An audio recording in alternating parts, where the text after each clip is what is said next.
Assalamualaikum warahmatullahi wabarakatuh. Alhamdulillah. Alhamdulillahirabbil alamin. Wa bihi nasta'inu ala umurid dunya waddin. Wassalatu wassalamu ala asyrafil mursalin sayyidina wa maulana Muhammadin wa ala alihi wa ashabihi ajma'in.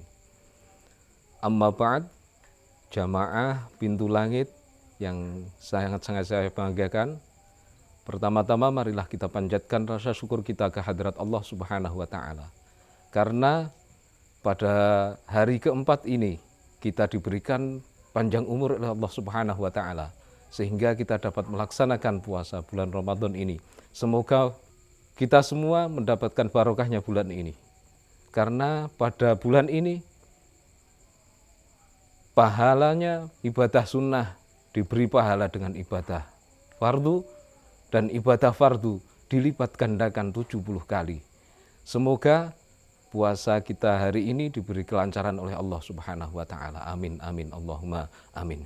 Salawat serta salam semoga tetap tercurahkan kepada junjungan kita Nabi Agung Muhammad SAW dengan harapan semoga kita semua besok pada hari kiamat sesuai dengan doa yang kita panjatkan sesudah sholat tarawih kita, yaitu wa tahta liwa'i sayyidina Muhammadin sallallahu alaihi wasallam yaumal qiyamati sairin. Semoga kita dimasukkan surganya Allah Subhanahu wa Ta'ala beserta dengan Rasulullah sallallahu alaihi wasallam. Amin, Allahumma amin. Jamaah pintu langit Universitas Bojonegoro yang sangat-sangat saya hormati, pada tema kali ini saya akan menyampaikan tentang syarat dan rukun puasa. Sebagaimana kita ketahui, syarat wajib daripada puasa ada 4. Yang pertama adalah orang yang beragama Islam, yang nomor 2 adalah orang yang akil, yang ketiga adalah orang yang sudah baligh, dan yang nomor 4 adalah orang yang mampu melaksanakannya.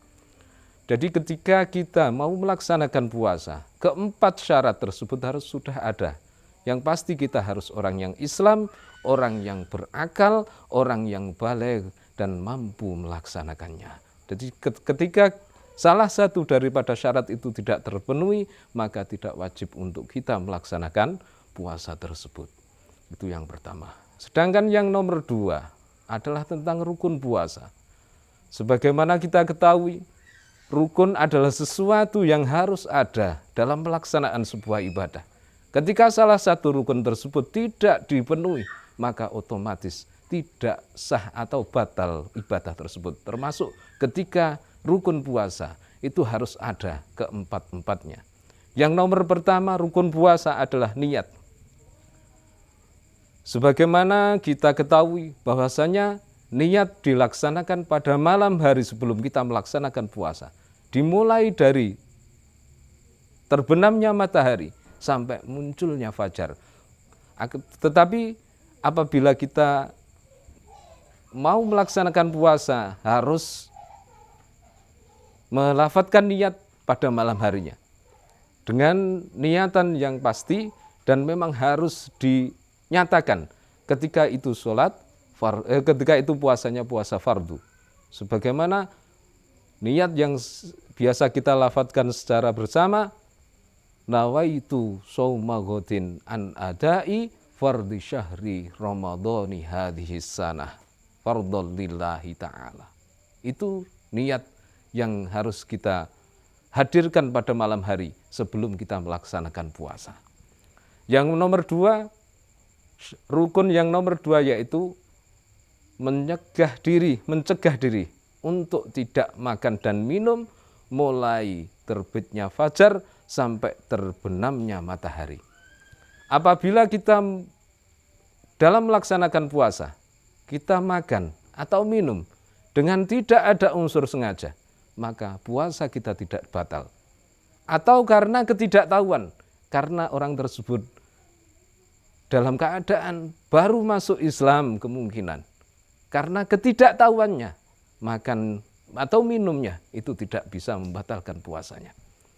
Ataupun dalam keadaan memang orang tersebut orang yang bodoh, orang yang jauh dari orang yang alim, orang yang pandai, orang yang tahu tentang tata cara kita beribadah. Sedangkan yang nomor 3, rukun yang nomor 3, yaitu menghindari hubungan suami istri pada siang hari bulan Ramadan. Dan itu apabila sampai terjadi, itu ada kafarah yang memang harus dibayar. Dengan cara mengganti dengan puasa 2 bulan secara berturut-turut, atau ketika tidak mampu melaksanakan puasa 2 bulan secara berturut-turut, bisa digantikan dengan memberikan makan fakir miskin sebanyak 60 orang. Setiap seseorang tersebut adalah 6,3 ons atau 1 mud. Itu yang harus dibayarkan kepada fakir miskin. Terus rukun yang nomor keempat yaitu menghindari muntah secara sengaja.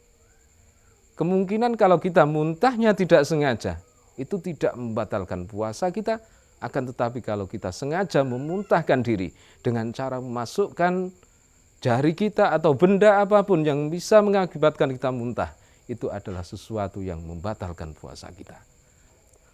Semoga sedikit penjelasan saya tentang syarat wajib puasa, tentang rukun-rukun puasa ini menambah wawasan kita, menambah pengetahuan kita, menambah ilmu kita, agar ibadah yang kita laksanakan diterima oleh Allah Subhanahu wa Ta'ala. Karena ibadah yang dilakukan tanpa pengetahuan, tanpa ilmu yang cukup, maka ibadah kita tidak akan diterima oleh Allah Subhanahu wa Ta'ala, sebagaimana nazam yang disampaikan oleh Ibnu Ruslan di dalam kitab Zubatnya, wa kullu man bi ghairi ilmin ya'malu a'maluhu mardudatun la tuqbalu. Siapapun orang yang mengamalkan amaliyah yang tidak didasari dengan keilmuan yang cukup, maka amalnya ditolak oleh Allah Subhanahu wa Ta'ala dan tidak akan diterima oleh Allah Subhanahu wa Ta'ala. Saya kira itu yang saya sampaikan. Semoga sedikit ilmu yang saya berikan ini bisa bermanfaat untuk semua jamaah, untuk pribadi saya.